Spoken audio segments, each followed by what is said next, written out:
We're ready for chapters 9 and 10 of the book of Esther. This brings to a close this section, this book. But toward the end of our study, we'll say more about it, what else it brings to a close. Anyway, let's review where we've been. In the first 8 chapters, there's only 10 chapters in the whole book, so this is going to be the bulk of the book. Chapter 1, what's it about?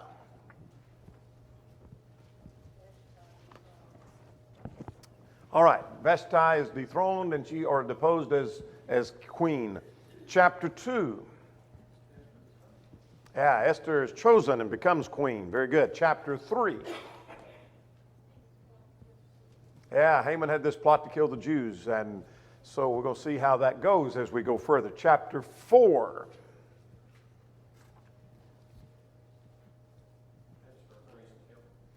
All right, Esther agrees to help, and she was informed. Up to this point, she didn't know anything about that. And so she's informed, and she agrees to help. Chapter 5. Yeah, she planned this banquet, and Haman had planned a murder. He was going to kill not only the Jews, he's going to kill Mordecai, particularly, and get rid of him early. Chapter 6. Yeah, he's honored by the king. He's raised in power, and we see even more of that in chapter 10. Chapter 7, Haman is hanged, and then chapter 8. All right, the Jews are spared. Let's go to our questions for tonight. Question number 1 is a short summary of Esther 9. What's going on in this chapter? All right, the Jews destroy their enemies. Very good. Anything else? Any other details, etc.? Say again. Set a feast day. Feast of Purim. What'd you say, George? Yeah, celebrated. Yeah, they're given permission, or had already been given permission to defend themselves. And we see the totals of the numbers that they killed. We'll talk about all of that here in just a second. Question 2, a short summary of Esther 10. There's only 3 verses there, so you could write all 3 verses out. It's still a short summary, isn't it? All right, Mordecai is advanced. He is honored and lifted up and becomes quite prestigious. Let's get question 4, and then we'll go to our text.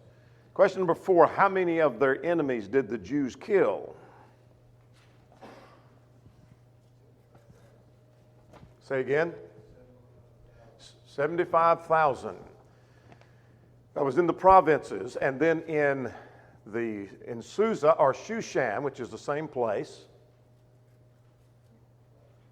there was 500, and then on another day there were 300, which makes a total of 800 there, and you put that with the 75,000, so it'd be 75,800. Am I right? Did I do my math right? 75,000 plus 800 is 75,800. I didn't get far in school, but I made it far enough. I think I got that one. All right. Now there's a question that may not have been that many, and we'll talk about the textual criticism issue on that here in a second. All right, this is our outline of the book of Esther from Wiersbe, the selection of Esther, the detection of Haman, and the protection of Israel, and we're in this last 2 chapters, the Jews' new victory and Mordecai's new honor. Is where we are. I haven't been given a great deal of attention to Baxter's outline, but I do like what he did here of the crisis anticipated, the crisis overruled. In chapter 9, he called Purim is instituted and Mordecai is made premier. I like his wording of that for what that may be worth to us. So here's what happens in chapters 9 and 10. The Jews have victory over their enemies. That's the summary, because really chapter 10 is just kind of a footnote about Mordecai and how effective and power he had risen, and may give us some explanation too of some insight of chapter 9. We'll talk about that in a second. All right, here's chapter 9. Chapter 9, I simply call the Jews destroyed their enemies and they celebrate. 2 things happen. The Jews destroy their enemies, verses 1 to 17, and then 18 to 32. They celebrate and they begin the Feast of Purim. And we'll say more about the Feast of Purim, what it's all about here in just a second. Start working our way now through the first 17 verses. Let's look at verses 1 to 10. On the day of the set destruction, now remember when Haman had determined he was going to destroy all the Jews and annihilate and kill and destroy, that it was set for some months later, nearly a year, not quite a year, but nearly a year later. So now that time has rolled around, and we'll get to that on the calendar in just a moment. But on that set day, on the 13th day of that month, they destroy their enemies, verses 1 to 10. In fact, let's go to our calendar first and get that in perspective. Look at verse 1 now.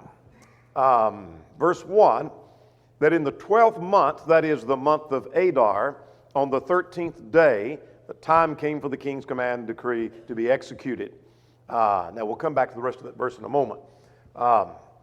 Anyway, if you've looked at this many times, our calendar out here starts with January, February. This is where their year starts, right here with Nisan. And then it goes, well, I don't want to do that. It goes all the way around. And so when in the 12th month comes back over here to Adar. That's the Feast of Purim is right there. So that's when this is going on. Now that would be from early part of February for us into the early part of March. And if you do a Google search, you can find the dates for Purim, the Feast of Purim, for every year, for 2022, 2023, and on down the line. It's still celebrated by the Jews. So that's when this is taking place. This was 9 months have passed since we left chapter 9. And so this would be tantamount to February, March of our calendar. So now let's go back to verse 1. It said, on that day, the enemies of the Jews had hoped to overpower them. The opposite occurred, in that the Jews themselves had overpowered those that hated them. Now, on what basis could they do that? I mean, by what basis? I'm talking about by what authority could they do that?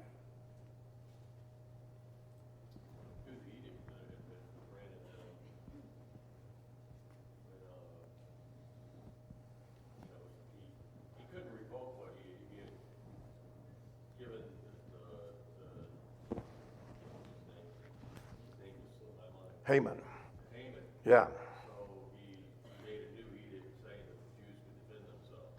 Yes.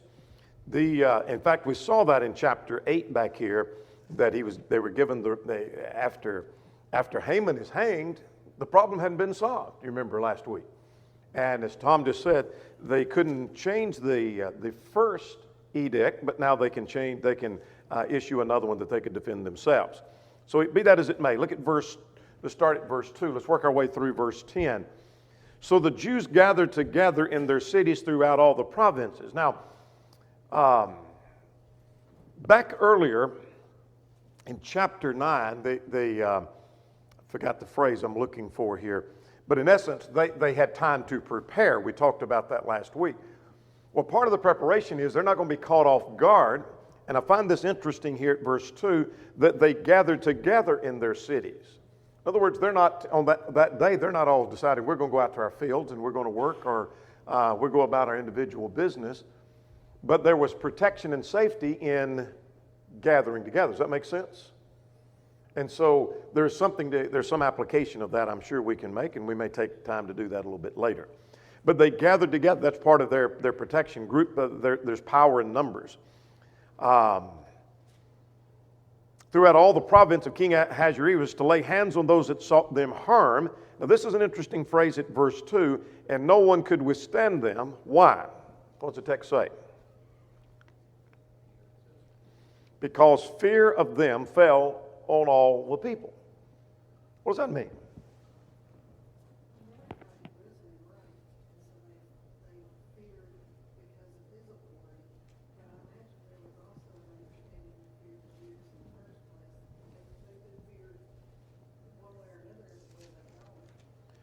Now you're exactly right. Go back to chapter 8 and verse 17. If you want to make marginal notes, if you don't have center reference that does this. You might go back to 8 and 17. That's the last verse of the previous chapter. That in every province, everywhere the king's command and decree came, the Jews had joy and gladness, the feast and holiday. Then many of the people became Jews. We talk about them becoming proselytes. They wanted to become Jews. I want to be a part of that group. Well, why? Because fear of the Jews fell on them.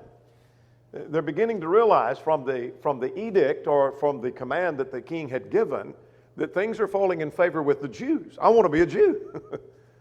And so there's fear of the Jews because the Jews can retaliate. They've given authority to retaliate. But there's another point to be made. Back in chapter 6 and in verse 13, remember Haman's wife told him that if Mordecai, before whom you stand, is of Jewish descent, and we talked about whether she questioned that or is she saying that being the case, that if he's of Jewish descent, you'll not prevail against him. And on what basis was she saying that? Well, perhaps because of the report of God defending his people all through history.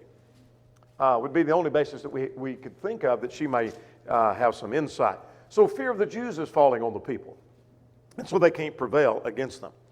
Now let's get verses 3 and 4, and we're going to make a marginal note again. Verses 3 and 4, who helped in this matter? Two questions. Go ahead. Yeah, basically the government officials. So anybody under the king, basically, anybody in official position, in power, and in the king's administration, all the cabinet people, however you want to, all the underlings that work for the king. So whatever you want to call them, they were officials or satraps or governors that work for the king. They helped the Jews. Instead of helping the Persians, they helped the Jews. Now why? Verse 4 tells us. What was it? Fear of Mordecai. For Mordecai was great in the king's palace, and his fame had spread throughout all the provinces. For this man Mordecai became increasingly prominent. Later we see he was second in command. They're fearful of Mordecai, what he's going to do to them. And so, if you were a top official in the kingdom, and you got somebody above you, and you don't help, your life may be taken, they're thinking. And so, for fear of Mordecai, they're interested in doing that. Now, let's stop right there, and this would be a good place to make a marginal note. We've been marking Providence Passages, so let's mark one more. You may not think this one is a providential passage. If you don't think it is, then don't mark it. I think perhaps we can identify it. This is the last one we're going to identify because we don't have any more we're going to identify in the book. So here we have the whole list. Providence Passages, from Vashti being dismissed to Esther becoming queen, to Mordecai's favor toward the king, the year delay, Esther going to the throne, prayer is implied, delay in time to build the gallows, a sleepless night, working within Persian law. Well, here's the use of government power or government officials. Because Mordecai is in power, those who are under him or those who would be fearful of him are becoming now a tool. So use of government power seems to be a case of providence. The use of those people, that this is God's providence working toward the salvation of the Jews. Now, you say, I don't see it. Then erase it if you've already written it down. It may not be. I think perhaps it is. Questions or comments? This is the last time we're going to look at this unless we get into practical lessons and we come back. Whether you agree with the list or not, you would have to agree that there are a number of implications of providence throughout. You've got to agree with that. And so you may have a different list. You may have found another reference. You say, I think this is a passage alluding to providence. Well, then mark that. And you may think one of these isn't, and then don't mark it. But anyway, the point is that all throughout there's scattered implications of God's providence, God's hand. As Matthew Henry said, his name may not be there, but his finger sure is. And I would have to agree with that. All right, let's go back now to our text beginning at verse 5 and finish this first section here. That's our last providence passage we're going to mention. Now at verse 5, what are we beginning to see?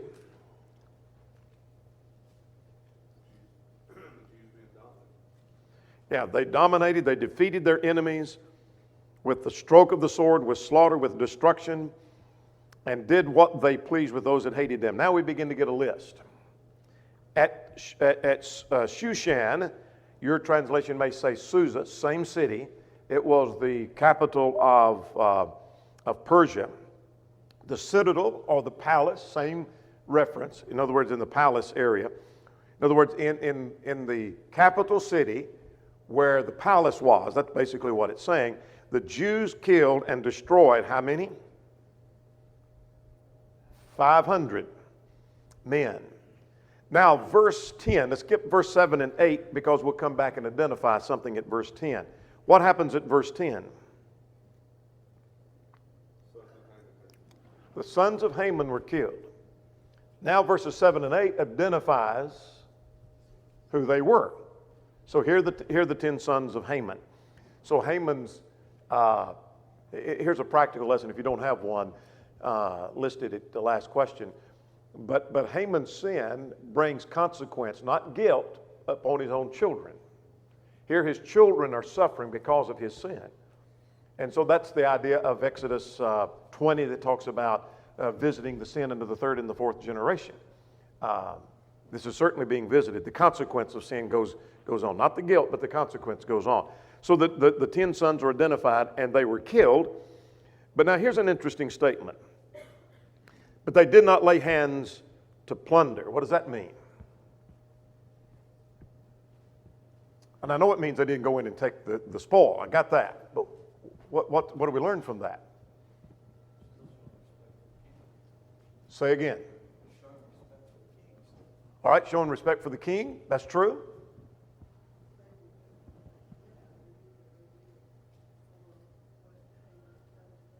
Okay. They're not trying to gain from this. Doesn't it show that this killing is merely out of self-defense, much as in, maybe Jared could give us some insight here, but if you walk into a murder scene and then a bunch of goods have been stolen, it's kind of hard to cry self-defense when you went in and killed somebody and you stole everything they had. Doesn't look like self-defense. But if you shot somebody, you might cry self-defense, especially when there's a lot of gold sitting there that you didn't take. You couldn't be charged with stealing.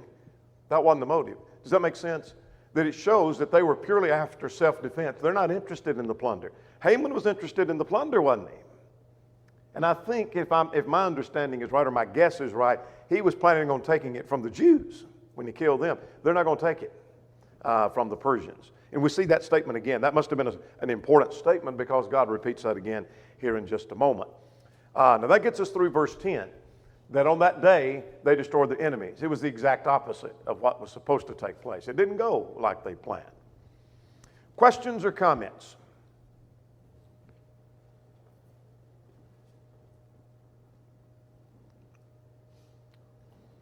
All right, let's go 11 to 14. The king asked Esther what more she may want.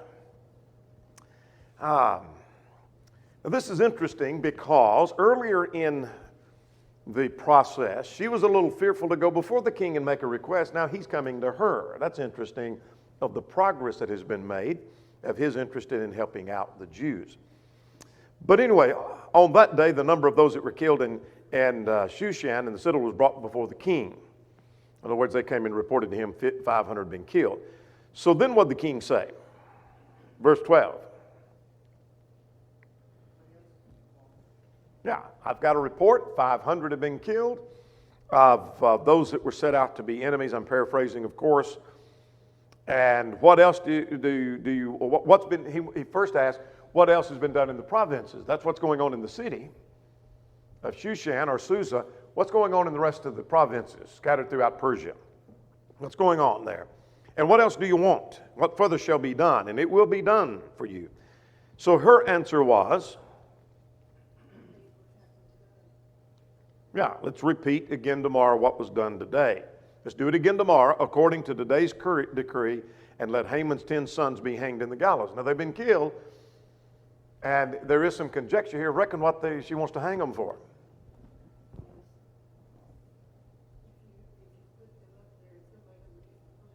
They're going to do some thinking about that. That here's the consequence, that not only do we see Haman hang there, we've seen his 10 sons hang there, and the arrogance, the rebellion, the whatever else you want to say about Haman, defiance of Haman has serious consequences. So that's what she asked for. Let's hang them. So the king gave the command for it to be done. Let's do it. What else needs to be done? Let's do that. Yes, ma'am. When she asked for this to be repeated the next day, here's the woman who wanted them to fast for 3 days and wait and took her life in her own hands to ask the first question. But she seems kind of bold in this one, emboldened in this one, because he's already said, if this has been done here, what's been done in the rest of the provinces? He sounds like he's astounded at how many have died already, and she asked for it to be repeated. Yeah. I think she is emboldened perhaps for 2 reasons. One, the seriousness of it, that this attack on the Jews was real, because evidence of that, they just killed 500 in the city. That's pretty real. And the other thing is, I think she's beginning to see that the king is favorable toward her and toward the Jews, and so she's emboldened to ask for even more. Let's go to verse 15 now. We have another number to add, and we'll add all this up again in a moment. But at verse 15, the Jews again gathered on the 14th day of the month, and how many were killed this time? 300. And again, notice the statement, they did not lay their hand on the plunder. Again, strong statement. This is self-defense. We are attacking those who attack us. We're not interested in taking the spoil of those we've killed. All right, now we get into a difficulty here. In verses 16 and 17, to finish this first half of the chapter, there's a statement here that 75,000 were killed. Was it that many? We'll talk about here in just a second. So the remainder of the Jews in the king's provinces gathered together and protected their lives, and had the rest of their and had rest from their enemies, and they killed 75,000 of their enemies, but they did not lay their hand on the plunder. Now let's stop there, and we'll come back to verse 17 in a moment. Does anybody have a translation that has a different number than 75,000?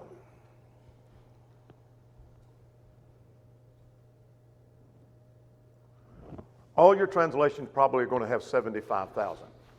The Septuagint translation has 15,000. Now, is the Septuagint a reliable translation? By the way, what is the Septuagint? That's the Roman numeral. LXX is the Roman numeral for 70, and that's a round number because there were actually 72 scholars at 285 BC, so this is before the time of Christ, translated the Hebrew text into Greek. And Jesus quoted from that. He used that translation, by the way. That's interesting. The apostles used that translation. You ever notice when Jesus quotes from the Isaiah, and then you turn over to Isaiah and it seems to read just a little bit different? That's because he was quoting the Greek translation of the Hebrew, and what you're reading is the English translation out of the Hebrew. That's part of the variation of that. So was it a reliable translation? Our Lord thought so. Does it mean he was accurate in every single thing? Not necessarily. And it seems to be a textual issue. Some think it's perhaps a scribal error somewhere. Depending on who you read after as to which number is correct. Pulpit suggest, Barnes and Pulpit both, hang on, I've got things going crazy on my computer. I was going to read a little bit of Pulpit. But Pulpit suggests, if I can bring it back up, that the number 15,000 is more in harmony with the numbers of 500 and 300 than the 75,000 would be. And thought perhaps the Septuagint translation was more accurate and there may be a scribal error there. I don't know. But I can't find another translation except maybe the NET that footnotes and puts 15,000 as the number, as a footnote, not as the regular in the text. That's why I was interested. Does anybody have a text or a translation that uses 15,000? I think everything says 75,000. Any questions or comments on that? Whether it's 75 or 15, it doesn't change the scope of what happened. The Jews were real. Yeah, Barnes was the one, but Pulpit and Barnes both suggest that number seems to be excessive compared to the numbers of 5 and 3. I don't know. I'm just going to leave that with you to chew on. I just put it there as an alternative number. But anyway, a large number. Either way, again, that's a large number that were killed.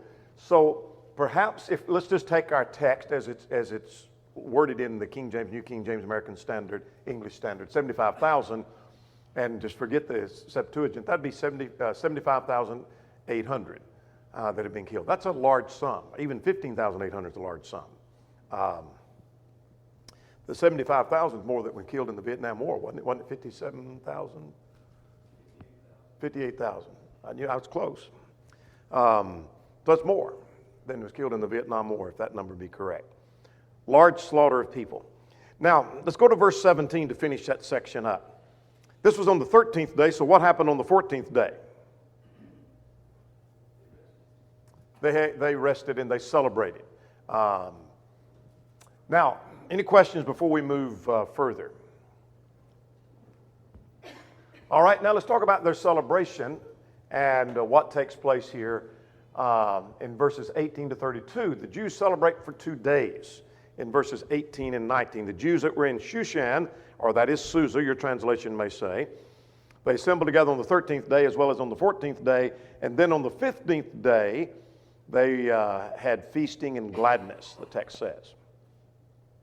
But the Jews in the villages, that is out in the provinces, what'd they do? Verse 19.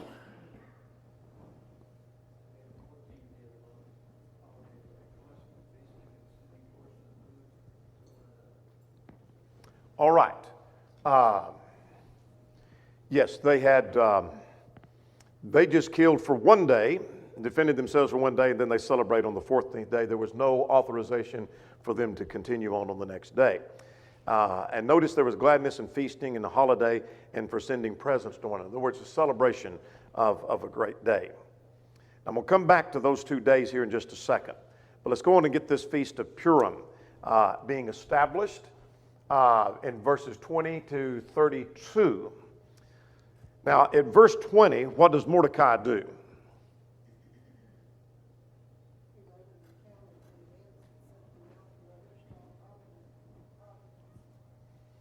Yeah, he wrote a letter. There seems to be 2 letters that were issued, and we'll talk about the distinction in the 2 letters in a moment. But Mordecai sends a letter establishing an annual observance and a celebration. And so it seems to be that verse 21 to 26 is that letter. Reminds me of Galatians 2. Peter rebuked Paul, and the rebuke seems to be what that text is actually saying. And almost a verbatim quote of that. Well, that's the same kind of thing here. So the letter seemed to be saying this. So let's go 21 to 26 and see if that's what goes on. To establish among them that they should celebrate yearly the 14th and the 15th days of the month of Adar. Well, why those 2 days? Well, because those in the city, or those in the province were celebrating on the 14th. Those in the city were celebrating on the 15th. That's why they established the 2 days. As the days in which the Jews had rest from their enemies, as the month which they turned from, you might underline here, sorrow to joy and mourning to holiday. What does that tell you?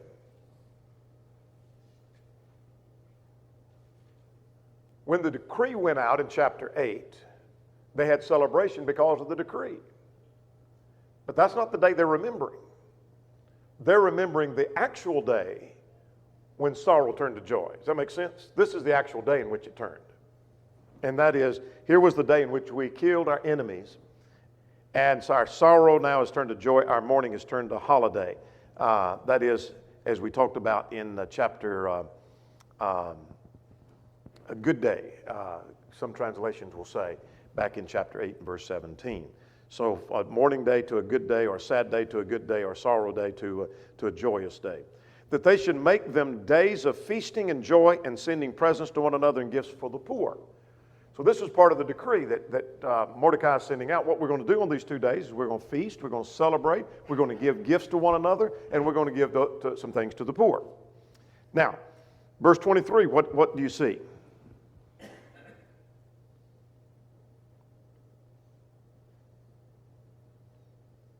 '23, beginning, the Jews, yeah, they accepted that. And then that seems to be inserted here, but it almost seems that this is part of the letter.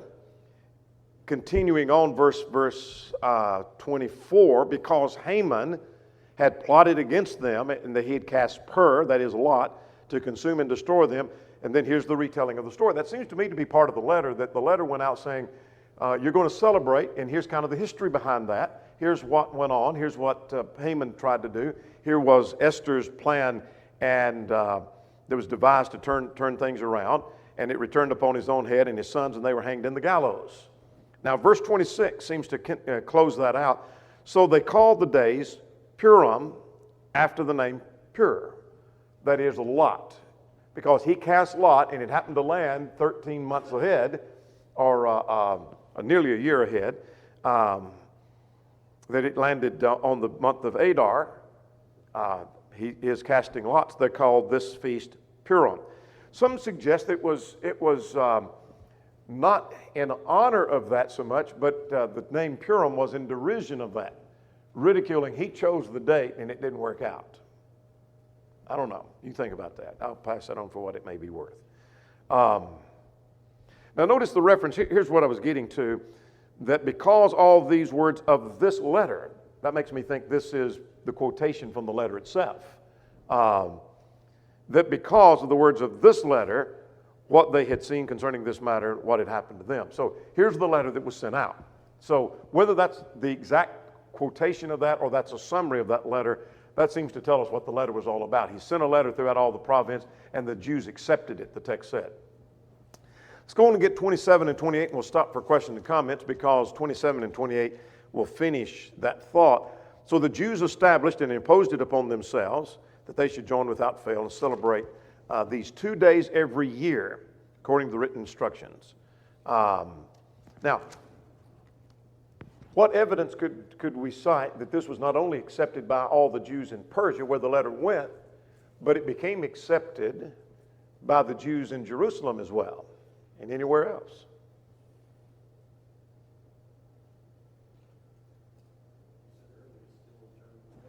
Yeah, it's universal observance and still observed today. So it went beyond Persia. This wasn't just for the Persian Jews, but this was well kept by every Jew in every place, and still is to my knowledge. So then verse 28, what do you see?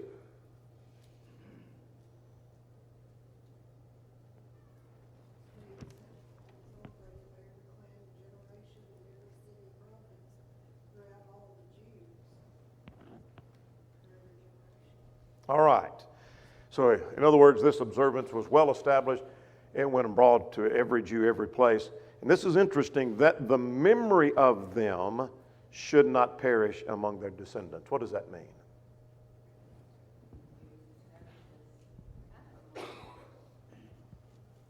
Say again.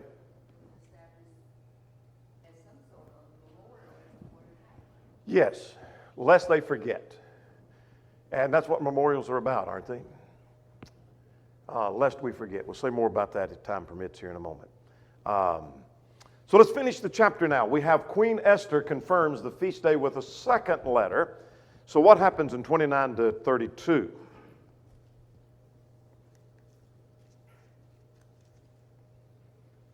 She's the queen. Mordecai has the authority of the king. And so she basically signs off a letter with full authority to confirm this. And notice verse 31, to confirm these days of Purim at their appointed time as Mordecai, the Jew, and Queen Esther had prescribed to them. And notice at verse 31 that they had decreed for themselves that their descendants concerning the matters of their fasting and lamenting. That's interesting. That what's the distinction in the two letters? I'm not sure all that's involved in the two letters, but I am sure of this, that the first letter authorized the celebration, verse 20, verse 26, whereas the second letter seemed to designate the 2 days and make it uniform and made fasting a part of that. That seemed to be the kind of the codicil to that, and added a little more and sealed it up as this is confirmed. Make sense? So 2 letters have gone forth that they're going to celebrate the days of Purim. Now, let's get chapter 10, and then we're going to go back to our questions. So, chapter 10, 3 verses, 3 points. This is simply Mordecai is advanced. He's promoted. Verse 1, his greatness is recorded, is what I'm learning in verses 1 and 2. All the acts of his power and his might, according to the greatness of Mordecai, to which he advanced him, made him great, the footnote will say. They're written in the Chronicles of the Kings of Media and Persia. Second thing mentioned about him is he rose to what level? Second in command, second to the king. That's pretty high authority. The third thing mentioned about him was, this is an interesting phrase.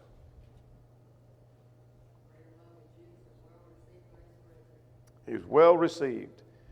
Notice this phrase, seeking the good of his people and speaking peace to all his kindred. Are you doing that? Make a good sermon, wouldn't it? Are you seeking the good of your people, and are you speaking peace to all your kindred? What would be the message of peace we ought to speak? Yeah, the gospel. The gospel is the message of peace. Now, as I look at chapter 10, this is not original with me. I think Irvin Henson made this point, that he said, when it comes to Mordecai, who would have thunk? When you saw him at the beginning of the book and see where he is now, and that the book is as much about Mordecai as it is Esther. And furthermore, chapter 4 and in verse 14, when he said, for who knows but what you came to the kingdom for such a time as this, applies as much to Mordecai as it does Esther, doesn't it? For who knows? But what he rose in power for such a time as this. And I hadn't thought much about how he's as much a part of, I know he's a part of the book, but we focused on Esther's role, but that principle applies as much to Mordecai as it does to Esther. So, that's the book of Esther. Now, I want to mention a couple of things, and then we're going to go to questions. If you're looking for the casualties in the celebration in Shushan on the 13th day, there's 500, and 14th day they killed 300, and then the celebration was on the 3rd day or the 15th day, and in the provinces it was 75,000, or if you think the Septuagint is right, 15,000, and celebrated on the 14th day. Let's go to our questions now. Let's go to that while we think about our questions. I'm interested always in this at the end of a book. Question number 3. What's impressed you most about the book of Esther?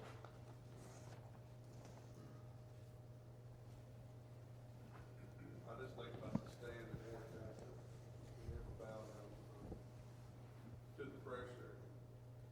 So he kept his trust in God. All right. That's good. Your answer may be different because this is what's impressed you the most. Not what impressed me or someone else. What impressed you? George? You know that throughout this book, God has mentioned prayer, has mentioned, and also pray. Throughout the book, what impressed me was the promise of God, and that he put Esther in the position here, but put Mordecai at the gate when he was informed that two was going to kill him.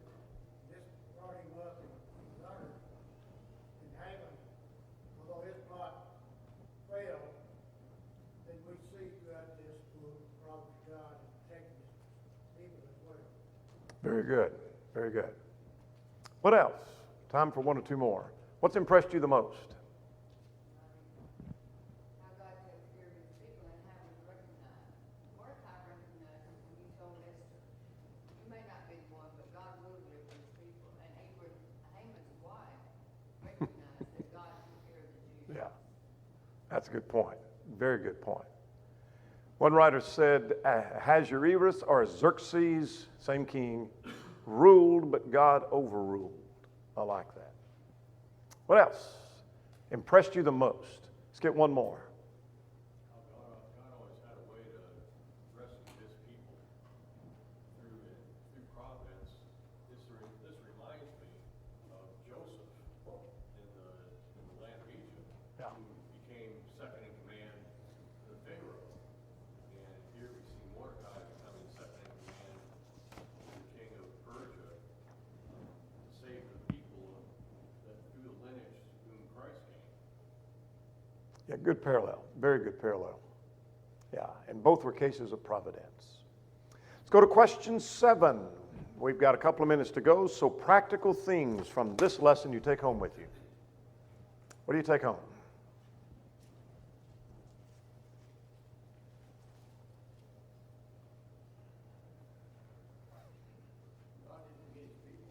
All right, God didn't forget his people. That's good. What else? Faith emboldens us. Faith in God emboldens us. Good. What else? Absolutely.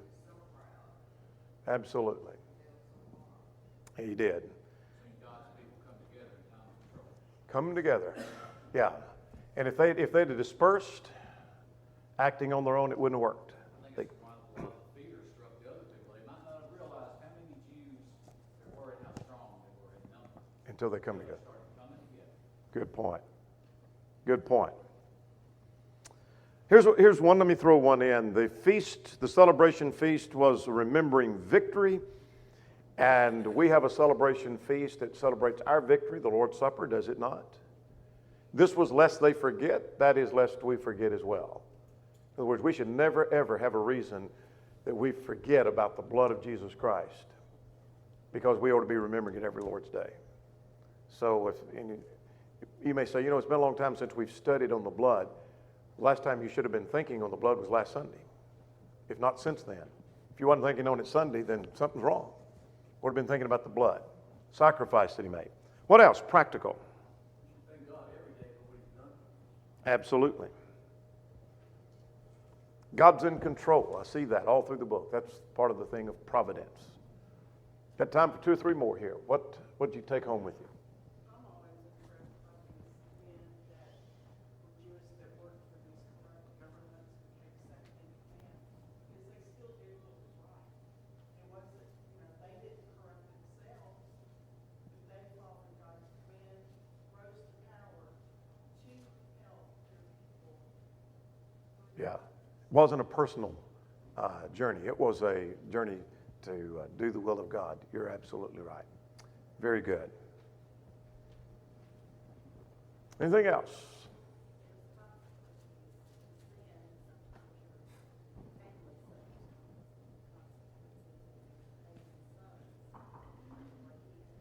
Absolutely. Family sometimes suffers consequences. We'll stop on that note. Next week we'll review and finish up this trimester.